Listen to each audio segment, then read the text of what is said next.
Donc, dans la dernière vidéo, on a vu comment faire le dimensionnement de la force de serrage si, bien sûr, l'épaisseur du moule elle est inférieure à 1 inch.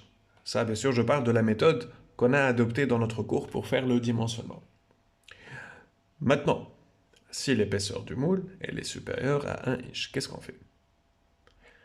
Mais déjà, on a vu que si l'épaisseur du moule elle est inférieure à 1 inch, on va multiplier cette surface qu'on a appelée la surface projetée A par un coefficient qui caractérise le plastique avec lequel on travaille, avec lequel on fait le moulage. Et on a établi que la force de serrage elle est égale à alpha, ce coefficient qui est en tonnes par inch carré, multiplié par A en inch carré.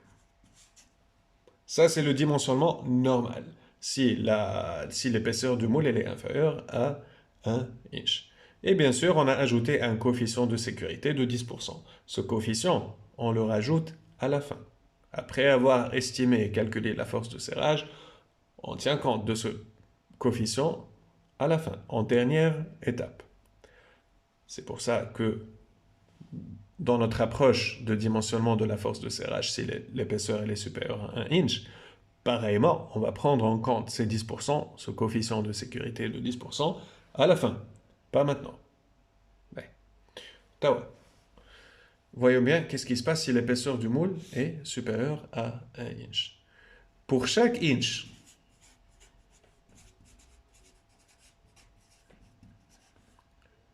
au-dessus du premier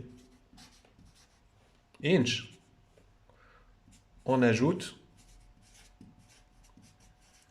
10%. Il n'y a pas mieux pour expliquer ça, cette règle, qu'un exemple. Si l'épaisseur du moule, elle est de 3,5 inch. Donc 1 inch, 2 inch, 3 inch et 3,5. 0, 1, 2, 3, 4 et ainsi de suite. Donc l'épaisseur de notre moule, elle est de 3,5 inch. Que dit la règle? Pour chaque inch au-dessus du premier inch. Donc on élimine le premier inch.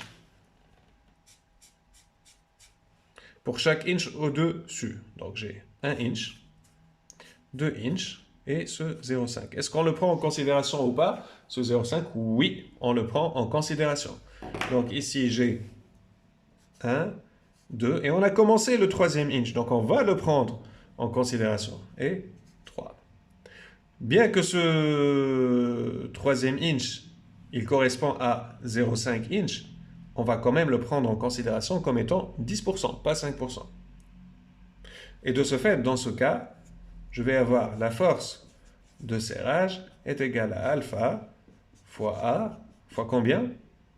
1, 2, 3. 30%, bien sûr que j'ajoute, hein, donc fois 1,3. Bon, pas de souci, plus alpha fois. Donc la force de serrage plus 30% de la force de serrage. Je prends un autre exemple.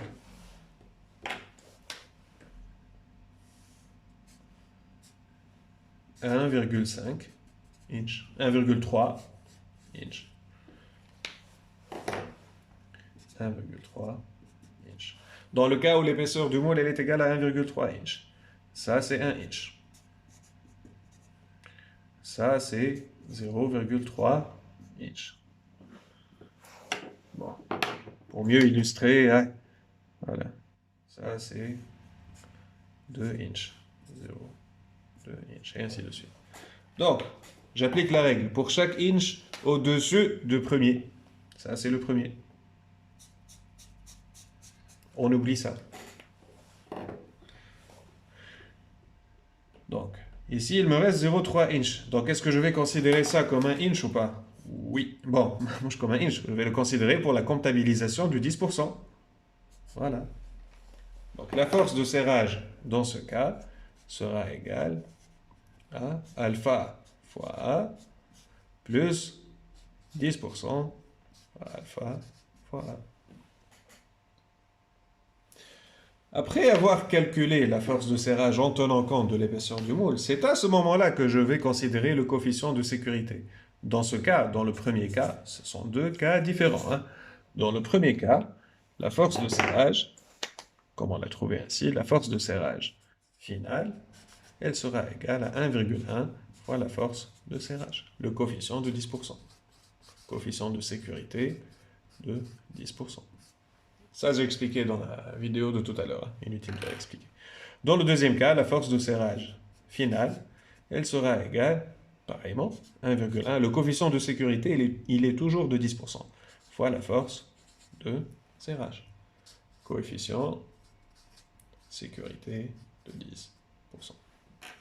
Une petite remarque. Faites très attention. Ne rajoutez pas le coefficient de sécurité ici. Ne dites pas, allez, moi je vais économiser du temps et des calculs, et de toute façon je vais ajouter 10%, donc je vais les ajouter ici. Non, c'est pas pareil. Je vous donne un exemple. Si j'ai ma force de serrage, elle est égale à 100. D'accord? Et je vais rajouter 20%. 20% de 100, c'est combien? 20. Donc ça sera égal à 120. Maintenant, le coefficient de sécurité, avec le coefficient de sécurité de 10%, j'aurai normalement 132. Ajoutons maintenant le coefficient de sécurité ici, c'est-à-dire 100 plus, au lieu de faire le calcul sur deux étapes, allez, je vais rassembler le coefficient de sécurité avec le dimensionnement d'au-delà de 1 inch, plus 30% fois 100. Qu'est-ce que j'aurai? 130. C'est pas pareil. Donc faites très attention. Estimez toujours le coefficient de sécurité à la fin. Bon, généralement, le calcul n'est pas... Déjà, c'est pas très important, mais juste je veux veiller à ce que vous adoptez une bonne méthodologie. Ça, c'est ma priorité. Dans ce cas, ça n'a pas une très grande influence, mais il faut toujours adopter une approche où on suit les procédures dans les règles de l'art. C'est comme ça qu'on applique les normes dans l'industrie. Voilà, je vous remercie.